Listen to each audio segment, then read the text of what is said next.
God, my camera's all dirty. Okay, just one second. Okay, that looks a little bit better. Thanks for joining me. Okay, so today what I'm gonna do in the video is I have some new grow light stuff that Mars Hydro sent me. So I'm gonna show that off. And then I'm in my outbuilding. I'm hanging out with all my baby plants.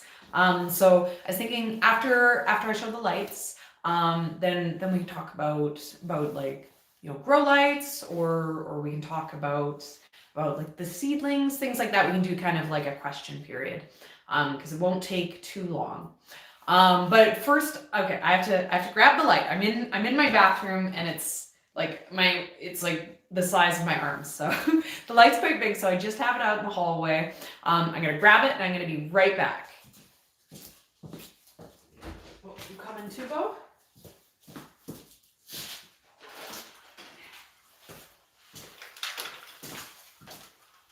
Okay, I'm back with the light.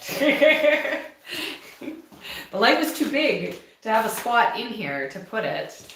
Okay, so I'm super excited about this light.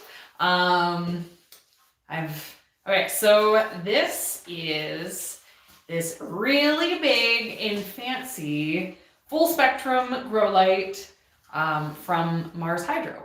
Mars Hydro sent me this light, and it's very heavy. The backstory to this light, which I'll tell you guys, is that 2 years ago, Mars Hydro sent me a grow light, and I made a video all about my grow light setup, and it's been a really popular video. I can't, for the life of me, I cannot remember the name of the video. It's like I have no idea, but it's like, you know, expensive and cheap options for like grow lights or something.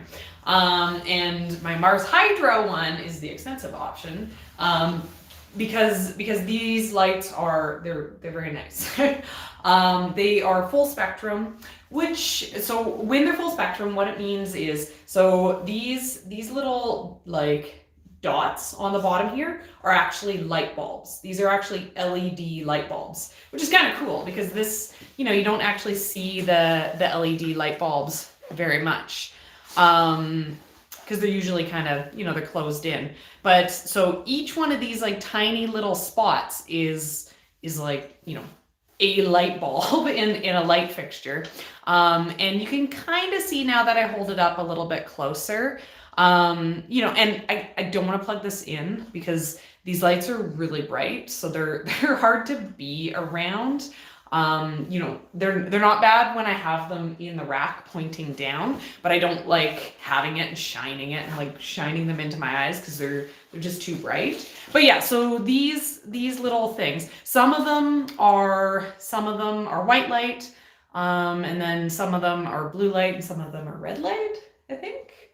And so if you want, and I'm not an expert on grow lights, so I'm not the person to actually explain this with a high-tech dialogue. But basically you need the, I can't remember. I really need Ian down here because Ian did a bunch of research. But he's with the kids. But yeah, so if you want the plants to be able to do more than seedlings, you need the full spectrum. But I don't need that. But if you do have stuff that does the full spectrum, and this is an experiment that I've been meaning to run for 2 years, because I've had this I've had a similar Mars Hydro light for the last 2 years. I just have never gotten around to it. But you could pull in a tomato plant, you could pull in a pepper plant in the fall when the cold weather comes, and you could grow it indoors, and you know, it should still be able to set fruit and to grow full, you know, to do the full life cycle of the plant under a full spectrum light. Whereas the, you know, the less expensive lights, you know, the type of ones that you would buy for in your house, they are not the full spectrum light. They just look, they're designed to be appealing to the eye. They're supposed to, kind of be true to color. They're either like warm white or cool white, but they're supposed to look good. And those are fine for growing green. But if you want them to do a little bit more, you need the full spectrum light.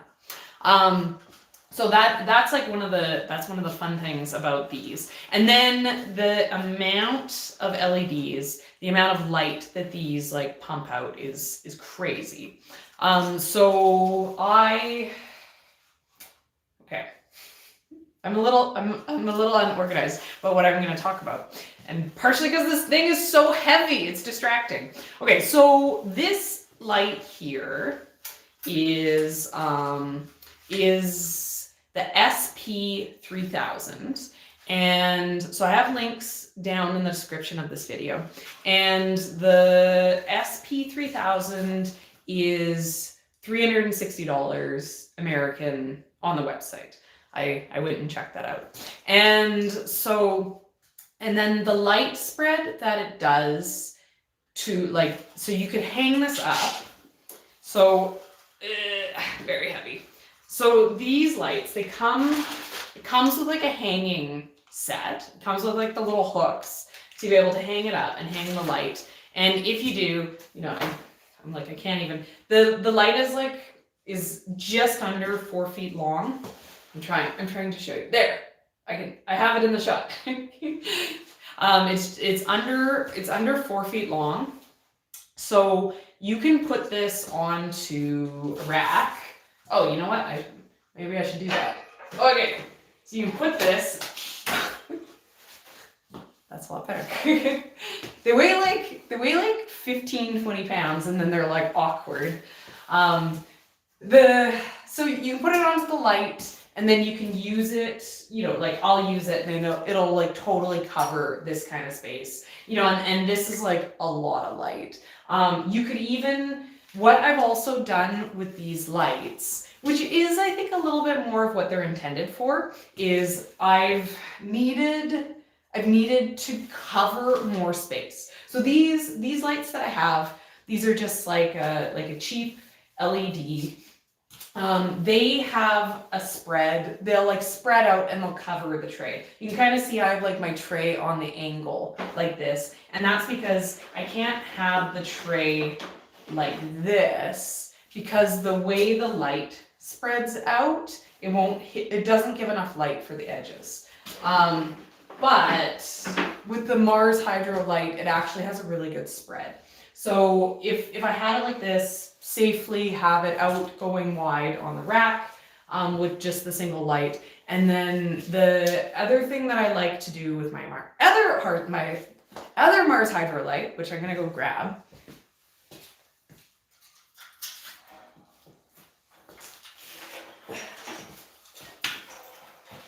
Oh, okay. This is my 2-year-old one. This one's like, now that I'm like holding this one and comparing it, this one's a lot bigger than my old one. Okay. So this one, it's like, it's similar kind of size, but there's more light coming out of this one, and the watts are a little bit higher on this one, and the light is a little bit more. But yeah, so this one, what I've done in the past is rather, like, I normally keep it just on a rack, and that's how I use it, but I needed it to cover more space, and so then what I've done is I've hung it from the ceiling with the hanging kit that it comes, and instead of having it, someone was asking me about these Mars Hydro lights today, and they said that they recommended keeping it 2 to 3 feet above your plants if you're growing just seedlings. And then you need to lower it to 18 inches if you're trying to get the plant to flower, if you're using it for the more full spectrum. She said those were the numbers that she shared with me. And so I had this probably maybe even like 3.5 feet above a bunch of plants that I needed to just get to get them through. I had them out of my garage and I ran out of space. And so what I did was, because these lights are like so strong when these are plugged in, they burn my eyeballs out. And so what I did is I had it turned on, I had it hanging, and then I was able to fill all the, it's kind of awkward to try to explain this, but the spread on the light is quite wide. So when I had it up wide, I was able to kind of create a space that I would say was about 7 feet by 4 feet wide, where it was giving the plants enough light that they weren't going leggy, because I did this for dahlias, they weren't going leggy for like the 2 weeks extra that I needed before I could get them outside. It wasn't the ideal amount of light, but it saved my butt. Last year when the weather was so cold that my greenhouse wasn't warm enough in April, and had all these dahlias that I needed to have extra space for. So I really like these lights. I find them really versatile. So the story of how I got this light is, so I have this light, I love it, super fun, super bright. This, if I only like have a single light going at any time, this is usually the light that I have running, because this is my strongest light and I find it grows the best seedlings the quickest. So I've been really happy with this light over the last few years. Not a single LED has burnt out, and I use it lots. One of the things that I never expected from these, which you've heard me complain about a bunch in this video, is how heavy they are. And the reason is that they actually, these, even though they're LED, they actually have a lot of power that go through them because they put out a lot of light. And so all of this that you kind of see is the main structure of the light. And what it is it's metal fins. And so what these do is these actually are radiating the heat out of the light fixture and taking the heat away and making it so the light fixture stays at a really good temperature. So they're quite heavy duty and they're quite solid and they're quite nice. They're awkward to handle because they actually weigh something. So this light that I have, this light is discontinued. I see someone, free heat mat if you use the lights. And I have done that in the past where okay, sorry. I'm on, okay. Hopefully that didn't mess up. I'm on data. Because I'm in my outbuilding and my phone just gave me a notification. So hopefully I'm not completely dropping out of the live feed, because I know sometimes my phone struggles on data. That's why I haven't been down here very much on the live videos. What was I saying?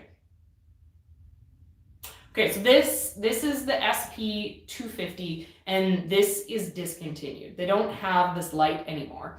And someone was asking me, they're like, oh, I can't find your light anywhere. Like, your light, the light that you recommend, the light that you use, I don't know where it is. I don't know where to find it. And so I went looking and I couldn't find it either. And then I contacted Mars Hydro and I was like, hey, you guys don't carry this light anymore? Is there like a light that you guys recommend as an alternative? And then they were like, oh, well, we'll send you one. And so they sent me this. And so this is what they recommend as, okay, I'm putting this up because this is still too heavy for me. Okay. So the SP250, they said that the one that they would recommend as the alternative to that, the one that they kind of replaced the SP250 with, is the SP3000. And when it came, I was really excited because one of the features that this has, this is like, I don't have any farm muscles. This is like too much working out. Too much working out for me, hauling these big things around. Okay, but I want to show you this feature because I was excited about this.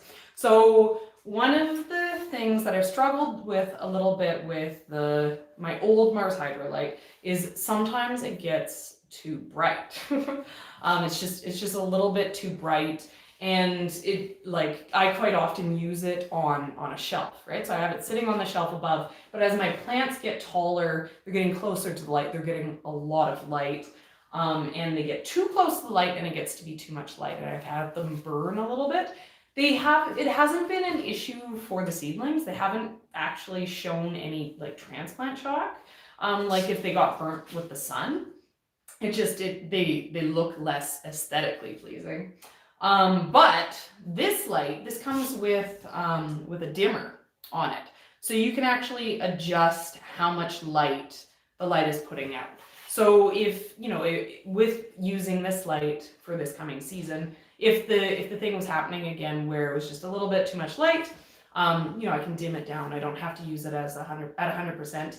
Another thing is that because I quite often have it on my very top rack, and like I said, these are really bright. So sometimes they bother my eyes if I'm like looking up to like water my seedlings and I'm looking up into the light with the dimmer, and then there also is like an on-off switch, right? So I can like turn it on and off. I can just press a button. I don't have to unplug it. So with this feature on the updated light, this is something that I'm personally going to really appreciate, because if I come in to do my seedlings, I'm gonna just turn off the light, so I don't have to worry about looking at it. It'll be like easy to grab and easy to do. If I want it to be just a little bit less light, I can adjust it with the dimmer. Yeah, and so I think the SP250, because I was like trying to find some old stats on it, and it was 250 watts, and this one's like 300 watts. So I assume this is going to be a brighter light.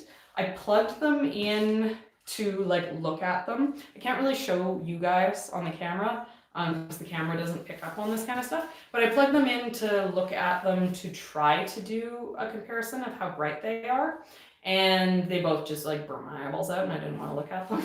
So I was like, well, they're both like too strong to kind of like do the test by just looking at it. But I think it's safe to assume if there's definitely way more LED bulbs on this, and there's more power running through it. I think it's pretty safe to assume that. I'm just laughing. Someone saying their power bill goes up. Okay, so I will say, I'll like address that, because I'm basically done talking about the light, unless you guys have any questions. And then I'm just going to quickly show off the grow mats, because grow mats are fun too, or the heat mat.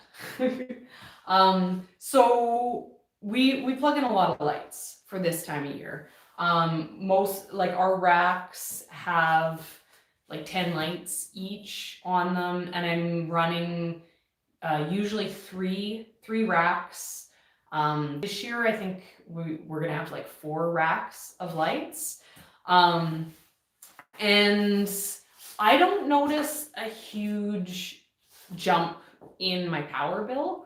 But it also might be that we don't start growing seedlings until March. And so we have like a second building, right? Like I'm like in like a second house basically. Like our outbuilding is like, quite a large structure, and we don't really heat it that much, but we do have to heat it because there is like plumbing and stuff in it. So half of it is garage. There's no heat over on that side, but the other half has electric heat in it.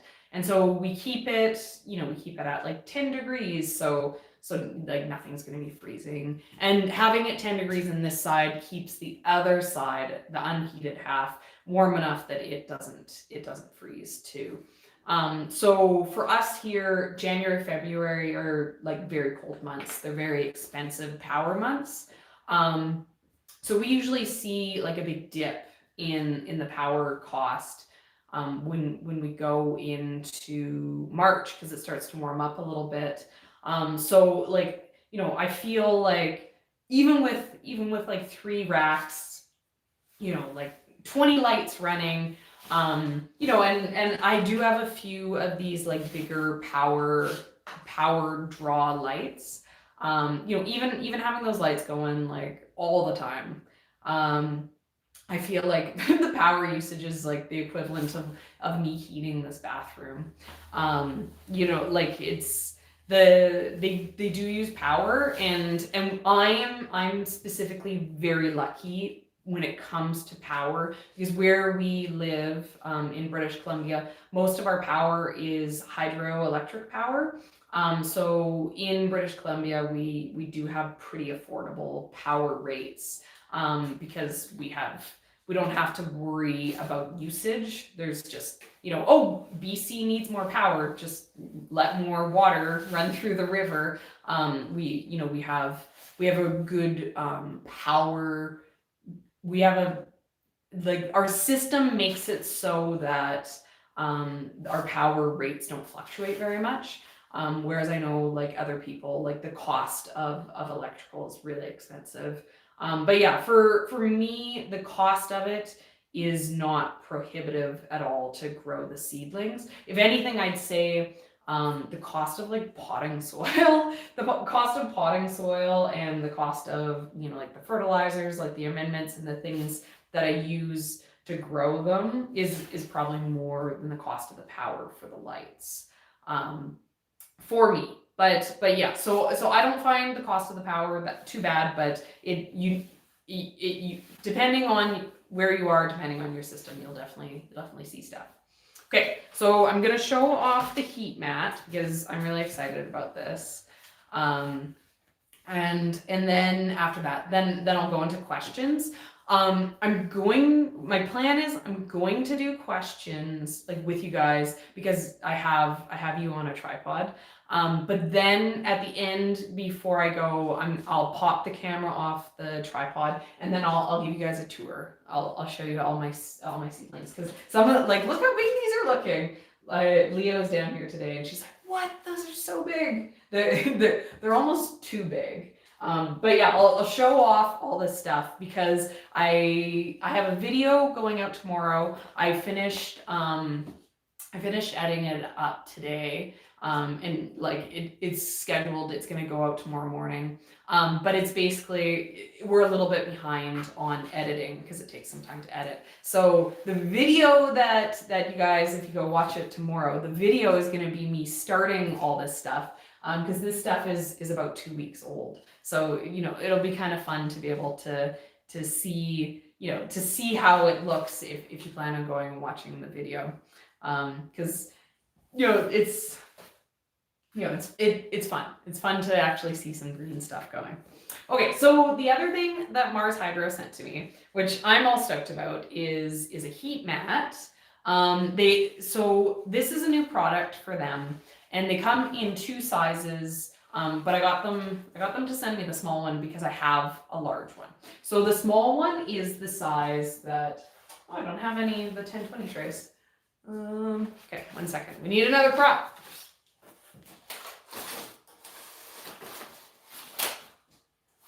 Okay, 1020 tray. Okay, so the size of the small heat mat is the size of, it's awkward. Watch me drop it, and you guys can all make fun of me. Okay. Yeah.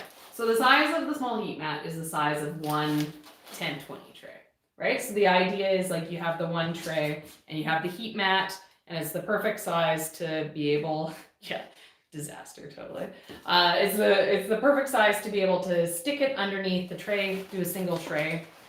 So these, I have one, and Mars Hydro is also making one, and what's the sizing on it? I think they're like 12 by 4 feet, and basically, so they're the size. This one is a single. The bigger size that they do is the size that would fill, the entire single rack, and then it does 4 trays. And so then instead of doing it that way, you do it that way. And so I have one of those, and they're great. And so the idea of the heat mat, and if you're looking for these, there's links. Mars Hydro doesn't have these on their website yet, I don't think, is what they told me. They only have them on their app, on their Amazon, and they gave me some links to be able to find them, which I have down in the description. So what you use these for? If you are growing stuff that is heat loving, like tomatoes, you know, these are all flowers. These are stuff that don't like a lot of heat. But the reason why I own one of these mats, and the reason why I'm kind of excited to have the single size, is if you are doing a tray of tomatoes, let's say you're growing all of your tomatoes for yourself, or your peppers or your eggplants, all those things that are so fun to grow, but that if you're in Canada or if you're in zone 5 like me, you definitely need to be starting ahead of time. You get a heat mat, and then, because what I do in here is I just heat this entire room to like crazy temperatures, and then it's like my little tropical jungle, but that's not super efficient when you're just doing a tray. So you get these little heat mats, you put it under there, and then you can set it to the temperature that the plants like and that the plants need. And it's also a really good type of heat for the plants, because the heat is in here. And these are basically like waterproof electric blankets, is my understanding of how these work. Don't use an electric blanket as a heat mat. Don't put down a tarp and an electric blanket. That's like how you cause a house fire. Please, just because I said these are like an electric blanket, don't think you can use an electric blanket. Don't do it, guys. It's not safe. But yeah, so these are like an electric blanket in the fact that they kind of just radiate out heat. When you have the seedling tray on there, it's radiating heat into the soil, so the soil is actually nice and warm.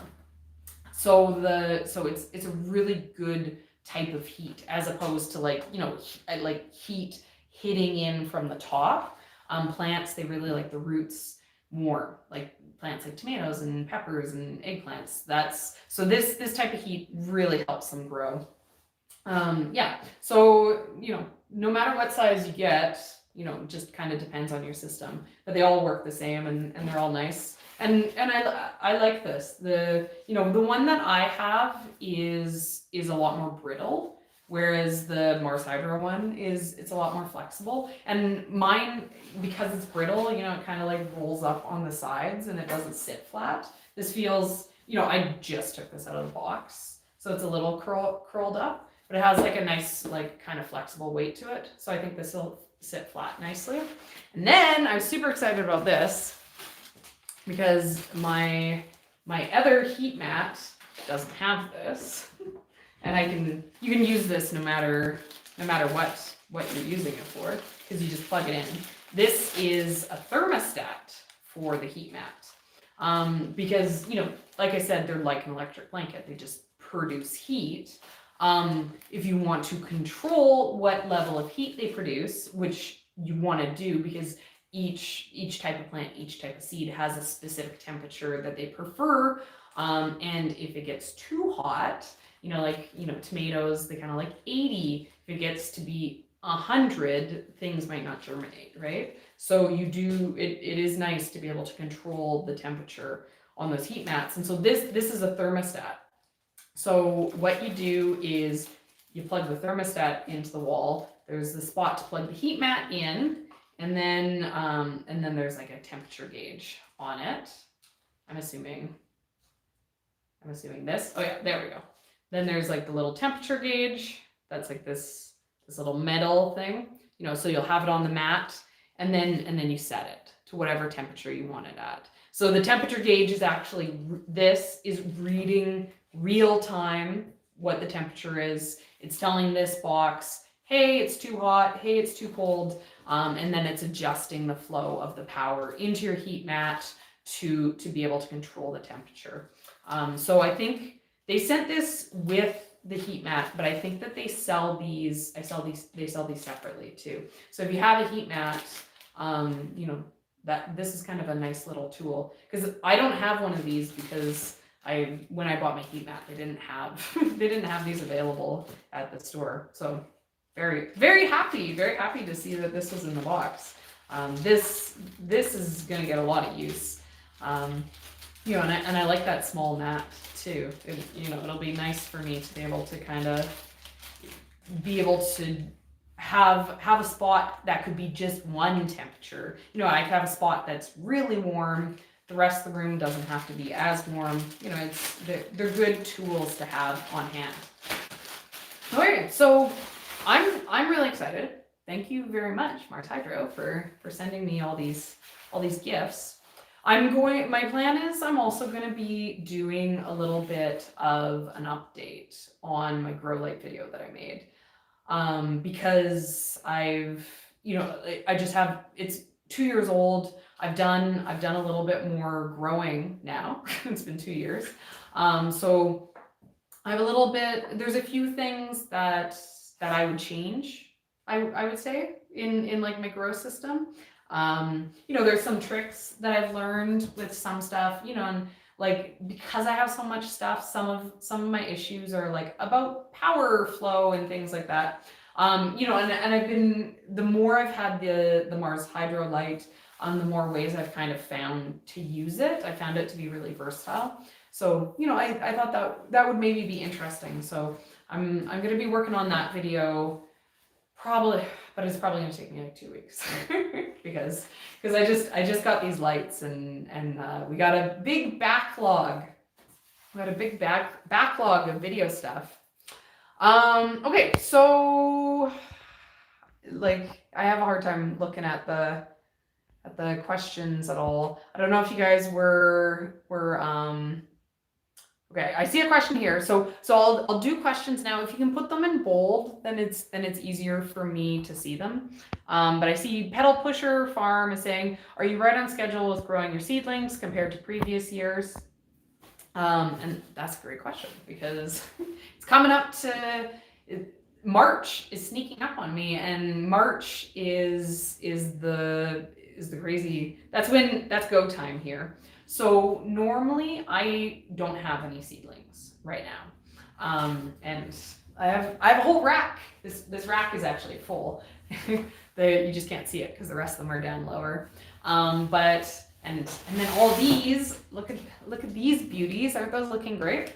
So the seedlings that I have right now are stuff that I haven't grown in past years because they're flowers. And in the past, all the seedling space had to be prioritized to tomatoes, peppers, that kind of stuff, because our priority for the seedling space in the past years was for our seedling sale. These flowers that I'm growing right now, this is stuff that is actually going to be out of here very soon. Like that, the size of this stuff, like this is almost too big. This is, I should be planting this out this week, but we're currently getting a big cold spell. It's like -15 out tonight or something, Celsius. So that's not quite as crazy as it would be if I was American. But it's pretty cold. I can't plant stuff out. But all this stuff is stuff that would potentially overwinter in a greenhouse here. It's all like flowers that are able to handle cold temperatures. So I started all this stuff because my plan is at the end of the month, beginning of March, I'm going to be planting everything into a greenhouse. So this is stuff I wouldn't normally be bothering to do.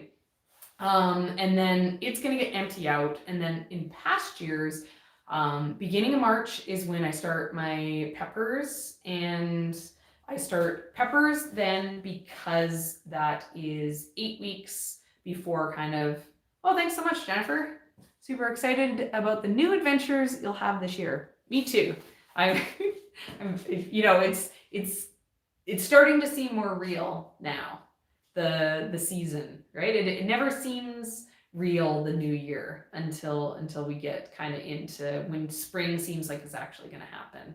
So I'm getting really excited to see just how our plan of being more flowers, more flower focused is going to turn out. Okay, yeah. So what was I saying?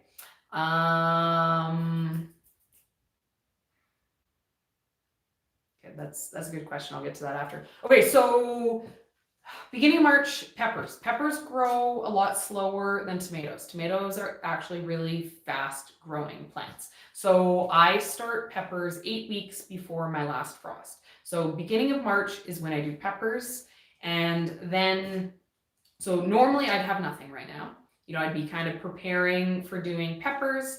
And then I start peppers beginning of March. And then mid-March is when I would start all of my tomatoes. And the tomatoes I start then because they only stay in, you know, I usually start tomatoes in 72 trays and they only stay in the 72 trays for like 2 to 4 weeks. I would start planting them out of these trays and potting them up at 2 weeks for some of the fastest growing ones. And for the slowest growing ones, 4 weeks, but it's going to take me like 2 full weeks because I was doing thousands and thousands of tomatoes to get them potted. So, you know, it was kind of my buffer window for that. And then by April, I'm not even so much growing indoors anymore. By April, you know, I may still have a few things indoors, but the things that I have indoors would be stuff that have rodent pressure. So, you know, the tomatoes are getting out into my unheated greenhouses come April, because we would still have we'd still have cold nights, but the nights wouldn't necessarily be freezing. So therefore the greenhouses would be plenty warm enough, with just the radiant heat of the sun holding in the heat into the ground overnight, that I wouldn't need to be indoors. And then April, you know, I'd do my zucchinis, my cucumbers and things like that inside. But the only reason why I'd be doing those inside is because in the spring, I have a lot of rodents, and the rodents actually come and they dig the seeds out of my seedling trays, and they'll eat the larger seeds. So zinnias is another one that I've occasionally had rodents dig and eat. So that kind of stuff until it germinates. I'd maybe have them in on the racks. But then by like mid-April, the racks get retired. You know, the lights get turned off. I'm not using the lights anymore. And then I only then pull them out again come, you know, mid-June, late June, early July. And at that point, the racks go into an air-conditioned room, and I start lettuce on my racks. And the reason why I do that is it is so hot here in the summer that I can't germinate lettuce outside. To grow lettuce seedlings or to do kale seedlings or things like that to plant out in the heat of the summer, or to plant out in the fall, because the fall is actually still really hot here. All that stuff I would start in air conditioning to be able to actually get them to start. So I need the lights again in the peak of summer. So like my system for seedlings is a little bit weird. But that's how we do it here. I see someone asking like how we control mice. I'll see if I can get it for you. Bo! He's hanging out with me today. But we don't use any, oh, here we go. Here's my rodent solution. My brave hunter cat. He gets most of the rodents on the farm. He's a crazy mouser. He gets like fat in the summer because he eats so many mice. And voles. Like voles are like really big, and they're his favorite. So he gets all these voles. Oh, you're so cute. You're so cute. So he loves them because they're big snacks for him. But he does a pretty good job. But he stays inside all winter. He doesn't like it when it's cold and wet and snowy outside. So the rodent populations build back up over the winter. So we have a lot of rodent pressure in the spring before he gets going on his on his farm season, and then he clears them out, and then we don't really have very much issue with them. You know, once the weather's warm and he's kind of out prowling around, they kind of smarten up enough. But yeah, if I didn't have Bo, we would definitely have to be looking into traps and stuff. But I specifically wouldn't use poison, just because, and I'm glad that none of my neighbors do, because Bo would die, right? He eats so many rodents that that if people were using poison to kill rodents, he would be consuming so much poison that it would cause an issue for him. Sorry, I'm just scrolling back. Okay, so how do you stratify your seed?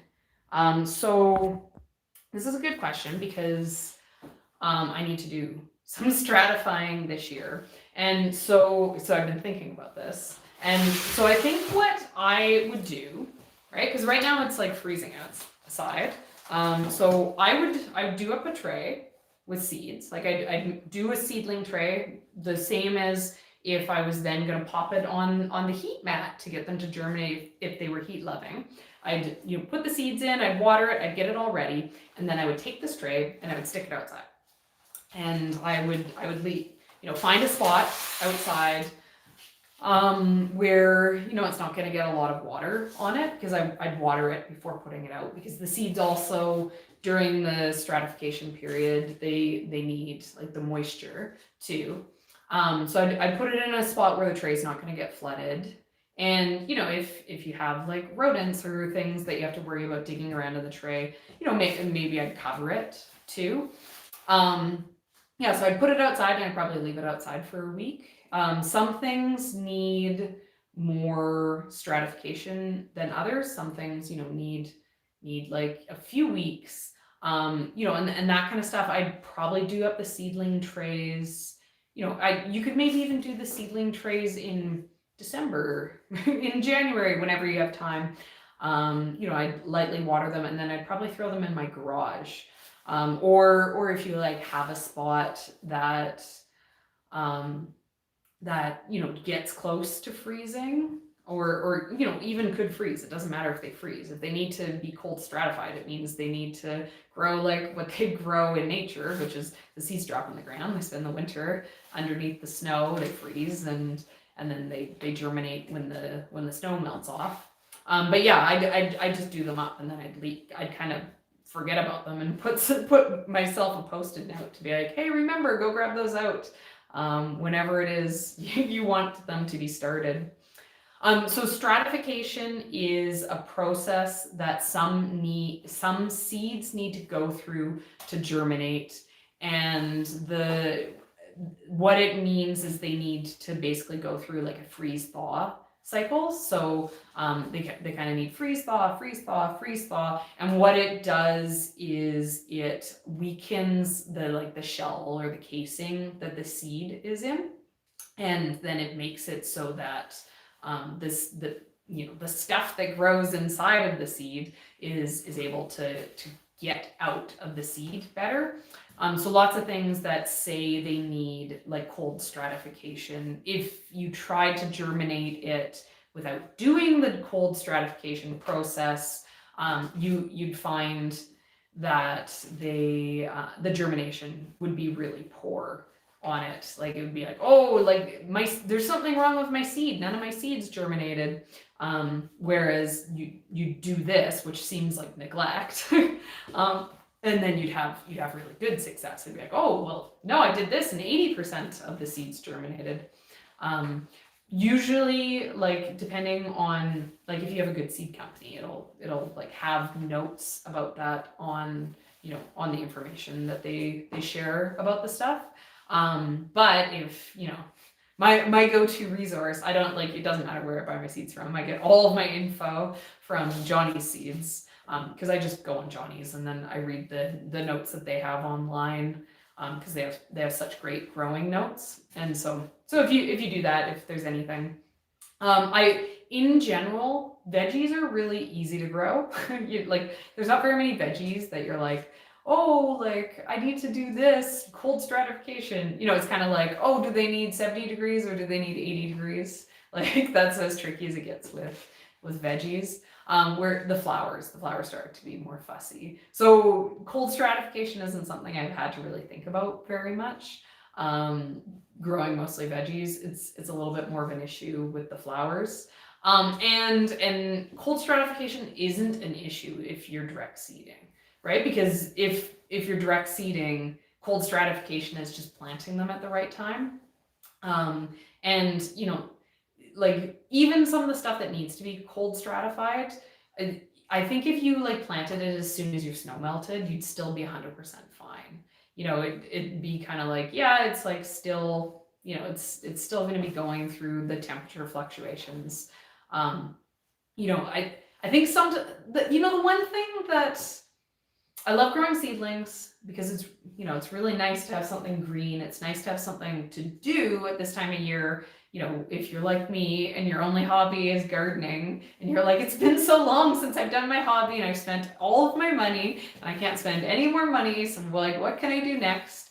You know, so you start doing these seedlings, but seedlings very much are like a make work project. There's very like, if you were like Serina, like how, like what should I do for seedlings? I'd be like, try to find a way you don't have to do seedlings as much as possible.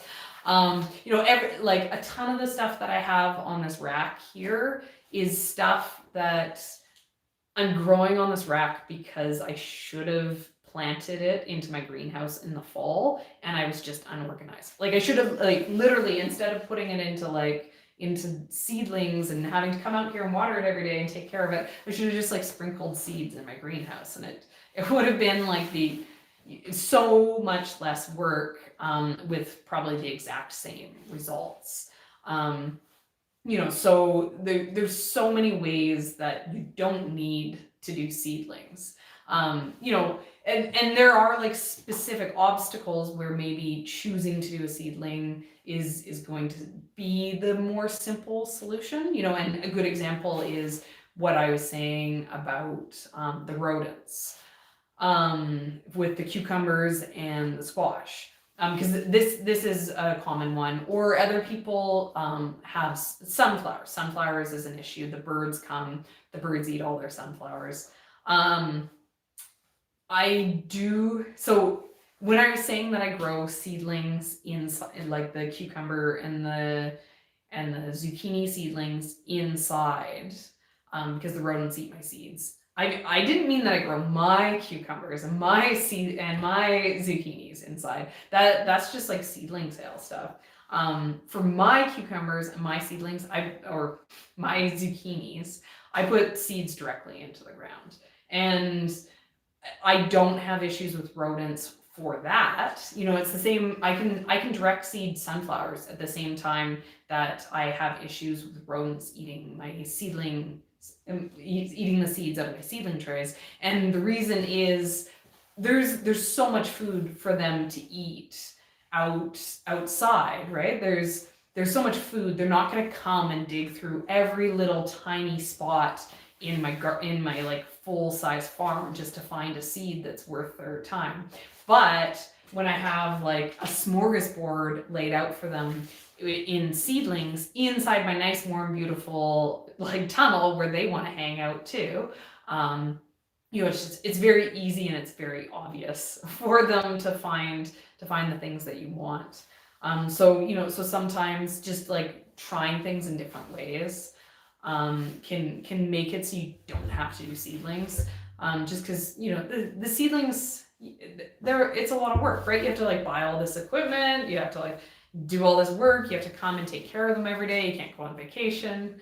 You know, I have an entire video which like I should retitle like don't grow seedlings, all the reasons why you shouldn't grow seedlings.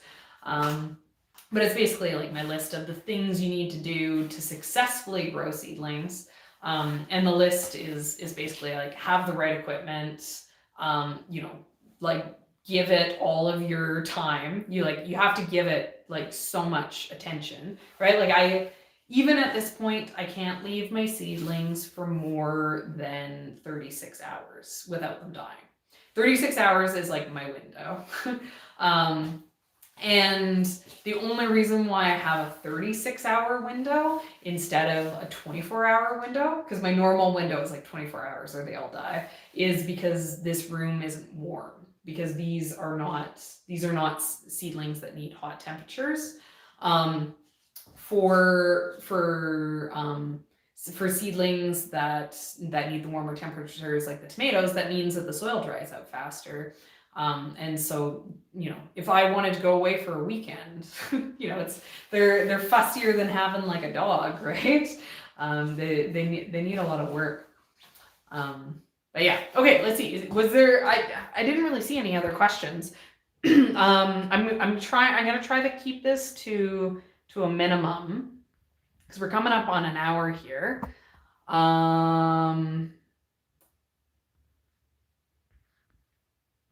Yeah, I don't know. It looks like we were just talking about the cold stratification. Do you grow poinsettia peppers for arrangements? I don't think I know what those are. But I like hot peppers. I like the look of them. And so I have them in my garden, and then because I have them in my garden, I do use them in arrangements. I think they look really pretty. And especially like in the fall, once it's like to the point where it's like, okay, I don't need any peppers anymore. Like I'd cut like a whole branch off of a pepper. The leaves are really nice, and if you hydrate them properly, they have a really good vase life, like the leaf and the flowers and the buds and the fruit and everything.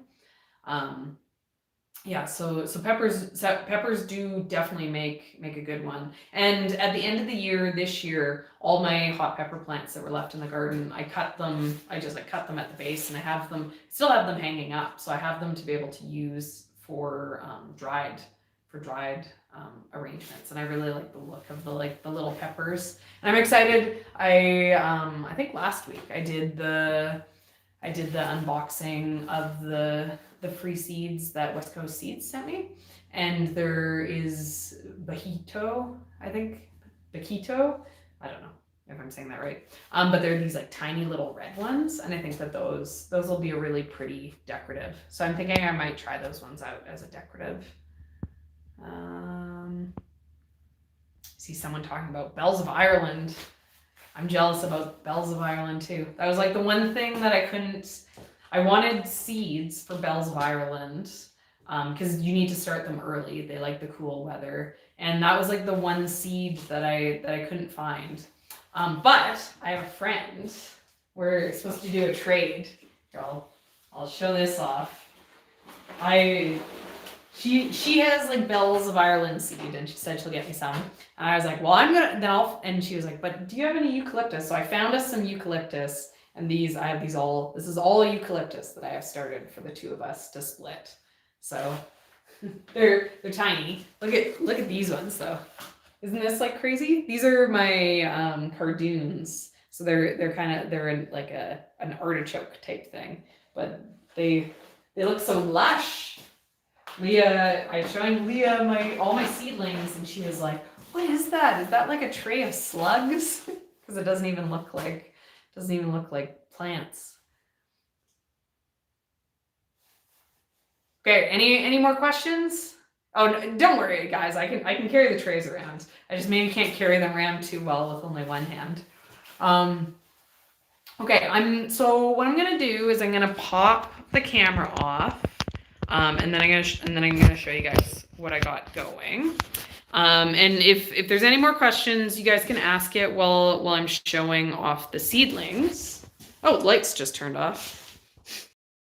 It's on its lights off cycle. Oh, sorry guys. Okay, so up here, this is snapdragons. So these are, okay, let's see. These ones are rocket snapdragons, and these are getting pretty close to being ready for me to divide them up. Because what I do for these is, I just sprinkle them, and then when they get to about this point, I split them. So I got some work to do. And then these ones over here are Chantilly snapdragons. So they're kind of like the frilly ones, and they prefer the cool. They're like they do better with the cool temperature, and they bloom earlier. And then these are snapdragons that I started a while ago. And so these have already been pricked out. So these make me happy because they're looking so good. These are Costa. And these are another early one too. And so all these snapdragons, I'm going to show all the snapdragons first, guys, just because I got them. So here's some more of my Costas. So, oh, look how good they're looking. They make me happy. And then these are the Costas too. I didn't have very even germination on the seeds. So this is stuff that after I pricked out, the trays still had some more germination. So I figure I should be able to get, because I currently have 3 trays of the Costa Snapdragons, but I think I may have up to 5 trays. Okay, and I see someone in the comments here saying they're behind, and put this into context, guys. Okay, so these, like everything on this tray, all of this that I started, right? I started all of this, like let's say 3 weeks ago was the Snapdragons. This at the very earliest. All of this stuff is getting planted out next week inside a greenhouse, right? So you're not late just because I have stuff that I'm putting outside in a greenhouse. All of the stuff may die. And like if it dies, I don't really care. This is just me doing an experiment. But yeah, this is all like relative to what this is. This is all stuff that can handle really cold temperatures and is going into like my high tunnels. So that, normally I wouldn't have anything growing yet. Like not even peppers, not even tomatoes. Just because I have lots of stuff doesn't mean anyone is behind. Okay, so here's another tray that really needs to get planted out. So this is yarrow. And this I'm not going to plant out yet. This, though, I'm going to try to grow into a bigger size. So these are in these like tiny, the light's kind of, or my camera is just being kind of foggy. But these are in these like tiny little blocks. So this like, tomorrow I need to pot this up into bigger, back into like a 72 tray, like the Snapdragons. And then this stuff here, this is all going like out into the greenhouse next week. And as soon as I take this and pot it out, this is going into my garage. It's like way too warm. This is growing too fast. I need to slow this stuff down. And so this on here, this is got all these cords everywhere. This is calendula, the biggest stuff, and calendula, it doesn't mind the cold. And then I have some scabiosa here, and this is orlay, and this is ammi. And all of this stuff, if it dies, it doesn't matter. Like I probably, considering how big it is, I think there's a good chance it'll die going outside. So I might actually start, a few more of this, or I may plant it outside into my greenhouse. And at the same time I plant it into my greenhouse, I'll put seeds in. So if this dies, it doesn't matter. The seeds will germinate. Okay. Down here, I have rudbeckias. So I have Indian summer. I have prairie. I have trilobia, which makes me very happy because this I didn't have last year and I love it. And they're getting really big. And then I have cherry brandy, I think it's called. And a bunch of these I'm probably going to pot up into bigger stuff. And then I'll grow them out still for a few more weeks. But this is all really cold hardy. So this is stuff that can handle cold temperatures. And here's another one. This is going to go straight into my greenhouse. I'm, not going to fuss with it. This is 2 different dianthus. This is volcano, and this is sweet purple. This here, my germination wasn't too great on this. I've never tried growing that stuff from seed. And then another one I've never tried growing before is stock. I did about a third of my pack. And then I have, I'm going to do another third of my pack. I'm going to kind of stagger it. I've never tried stock before. So we'll see how it goes, but you know, they're looking cute. I'm excited. They're supposed to smell amazing. Okay, down here. Okay, so this is my tray of feverfew. So I have magic lime, magic single, tetra, which is like crazy. These were all started at the same time. So tetra is obviously the, you know, the one that grows like crazy. And then Virgo. Then I have Virgo here. So these are looking really nice. And these, again, these are going to be potted up. They're going to get grown out for another few weeks in like a 72 tray type thing before getting planted out when it's like still super cold, still risk of frost. Okay, and then I got more Rudbeckia, and this stuff was like kind of staggered. It took me about a week and a half before I got this stuff done. So I got Gloriosa. This is like a double Rudbeckia. I have Sahara, and then Cherokee, which is they're starting, but they're definitely slower. And then more Magic Lime, more Magic Single. I'm excited about those ones. And then down here, these are a perennial Scabiosa. This is Fama Blue and Fama White. And these, you know, because these are perennials, these I started, you know, I wanted to start them quite early. I want them to be grown out a little bit, you know, and they do have some like cool hardiness to them. So these, you know, I can pot them up, you know, I can plant them out in April when there's still a risk of a frost type thing. And then I got Dusty Miller here. And then on this side, these are Euringium. I have white glitter and I have blue glitter. And these, yet again, these are perennials. You know, these are going to grow slow. These are going to need quite a while. You know, and that's kind of the only reason why I have them growing. So yeah, don't be worried just because I have stuff growing. This is all stuff that goes outside in cold temperatures.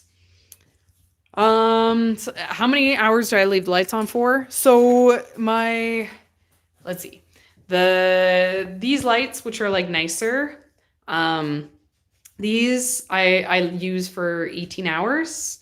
And then like my garbagey lights, these I leave on for 24 hours a day, just because they don't give enough light. What is the benefit of starting in a hoop house?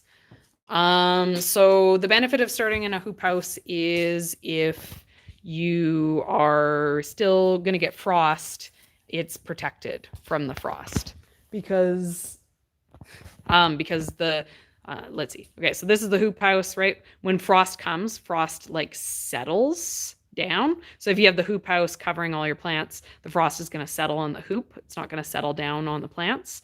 And then it keeps it a little bit warmer. And then the other benefit of the hoop house is it's basically like, you know, like it's just there holding all the heat of the sun. The sun beats down on it all day. It gets like super warm, super nice. So it gets really hot during the day. So things that like heat, they have more heat during the day. So that's the benefit of having the seedlings in the hoop house. You kind of get a little bit of a head start. Okay, so these don't look like anything, but these are the most exciting thing of all. You should be super excited. Because what this is these are my ranunculus. These are my first ranunculus. And I'm super excited because let's see if I can find something to show off. They actually have they've started to sprout. Okay, let's see. This camera doesn't want to, it's like really not given. It's giving you guys nothing. It's giving you guys nothing here. But this is like a pre-sprouted one coming up. I just put them on the lights today because they just started showing something. But yeah. Yeah, let's see. This one was inside, so I don't know. Can you see that? There's a little bit of green there, or this little bit of green. It's kind of tricky to show it, guys, but this is very exciting for me. You know, and one of the things that I'm the most excited about this is the fact that this, like these, which is another tray that was like having something, but I'm not going to bother trying to show that again. But this tray is stuff that I saved from last year. This tray is ranunculus that I bought and it grew. and then I ripped them out of the ground and saved them over the summer and over the fall and over the winter. And then I started them again, and I was like, I don't know, not convinced it's gonna happen, but it did. And so they survived. So I like, this has me really excited that we could potentially be able to save our ranunculus. Okay, and then here, let's show you. I have more ranunculus. So they don't look like anything, but they're exciting for me. So I'll show you guys. So I got this table here has like trays all full of ranunculus. This on the floor, this is all ranunculus, and I still even have more ranunculus to start. So I'm very excited. I'm very, very excited about the ranunculus, because in total I think we have 1,500 plants, and last year we had 400 or 300. Yeah, maybe we only had 300 last year, and they were like incredible, and we were like, we need all the ranunculus in the entire world, and we have like so many colors. We have like all the colors. We have like orange and red and yellow and purple and bright pink and baby pink and white and yeah. So I'm spring is gonna be gorgeous here, as long as I don't kill them, but fingers crossed. And they're sprouting already, so I'm clearly doing something right. But yeah, it's gonna be fun, right? Because so if timeline to get you guys as stoked as I am about everything that's on its way. So end of April is when the tulips will start. And we have like thousands of tulips. We planted 5,000 tulips in a trench, which I'm hoping that the rodents didn't eat over the winter. But then we also have like thousands that had been planted the year before, that should come back again. And then so those will go into May. Here, the tulips, they kind of start at the end of April, and they last until about the end of May for the latest ones. And then kind of like as like, you know, at the end of the tulip time is when the ranunculus will start up. And so last year we had ranunculus in June. They started at the beginning of June, and they went for about 3 weeks. But we started them in March. Okay,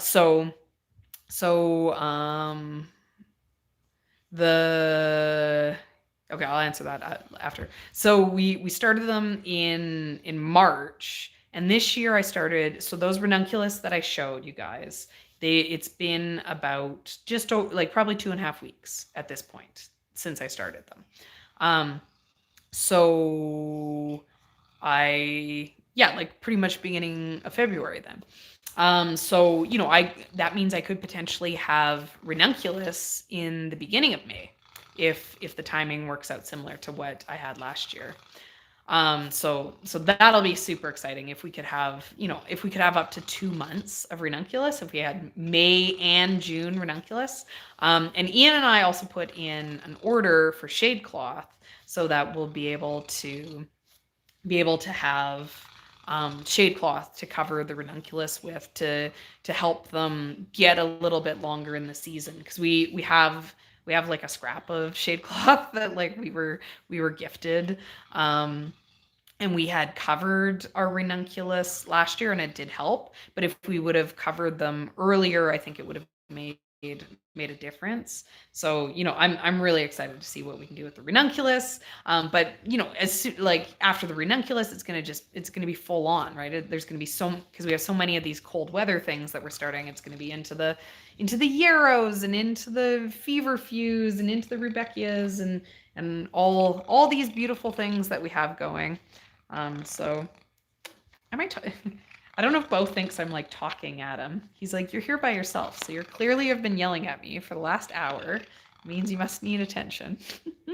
Maybe that's why he always wants to come hang out during live videos. Maybe he's the only person in the family who doesn't understand how live videos work. But yeah, so I'm really excited. I'm really excited about the flowers. And as for will the tulips be available to florists? I don't know, right? The problem with tulips is they like, oh, like, you know, whoever wants to buy them can buy them. But I need to sell the tulips for like I need a lot of money for the tulips to make sense. And I don't know that I'm gonna have so many tulips that I would be able to offer like much of a wholesale discount on the tulips. Um, so, you know, it's kind of, will I have tulips available for florists? Yes. Will florists want to pay what I need for tulips? I don't know. Um, you know, because I like, we are going to have a lot, but I think we can sell a lot of them too. And when I bought my mixes of tulips, because when I picked the varieties that I planted, I chose them to blend. Like I bought this color and this color and this color to go together to make a bouquet. So I think a lot of them are actually going to, like, I'm gonna prefer to sell them retail. It's funny, Ian making fun of me. Lay hardware cloth at the bottom of your tulip trench to keep rodents from eating them. Yeah, we did that.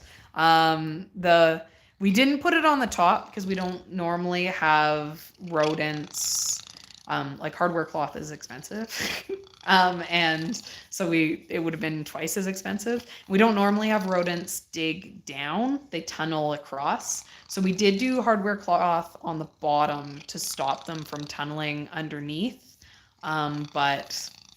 But they may have been, we had way more snow than we normally have, so they may have potentially gotten into them. It's hard to say. Is feverfew perennial in Canada? Feverfew is, in my understanding, supposed to be hardy to zone 5, which means it should be, or even colder, which means it should be hardy where I am. We have really weird weather. What we are currently experiencing this week is pretty typical for what Kelowna experiences. So it's supposed to be down to -15 tonight. But we had weather that like the nighttime low was in like -5, or no, nighttime low was like 5 degrees, and we had the temperatures like in 12 degrees. So everything was like growing like crazy, and this was like 2 days ago. And then, cold, and all the snow melted, so there's no snow. And then cold snap's coming, so it's going like from that, right? Everything started growing, everything was happy, to, oh no, -15, like you all die.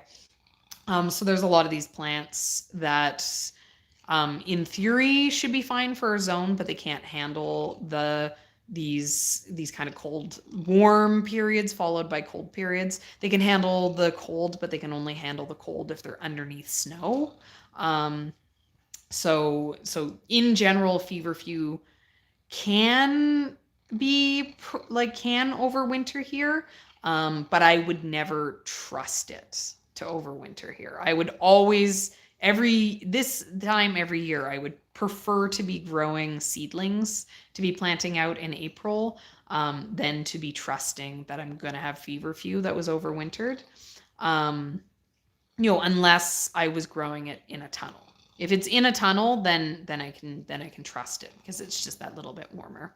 Okay, but Ian is heckling me, so I better go. But just to let you guys know, I have a video that is releasing tomorrow, and it's all about doing up all those seedlings that I showed you, about seeding them. So in the video, we're showing you how we use the mini soil blocker. The mini soil blocker is a pain in the butt, and I hate it, but we show you how we do it. And I complain about it a bunch, but I also tell you why I use it. And then I show you all the ranunculus, and the ranunculus is it's really cool. The ranunculus is the second half of that video. but it looks really cool. And the ranunculus, if you've never seen them, they look insane. They look like little like calamari dried out squid things. So it's kind of fun. So I have that going out tomorrow, and then I'm also this week going to be releasing a video all about putting up a high tunnel. It's a video that we filmed like last spring, last summer, and I finally got it all edited. So I still have some finishing work on that, but it's going to go out this week. And then next week's live video is going to be about high tunnels.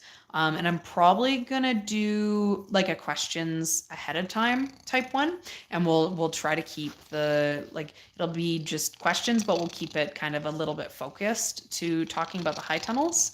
I thought it would pair really nicely with showing you putting up the high tunnel, and then we can kind of talk about it. So that's what we have planned for coming up. But thanks so much, guys. Thanks for coming and hanging out. We always appreciate that so many of you guys want to come and hang out with us, and we'll see you guys next week. Okay, bye now.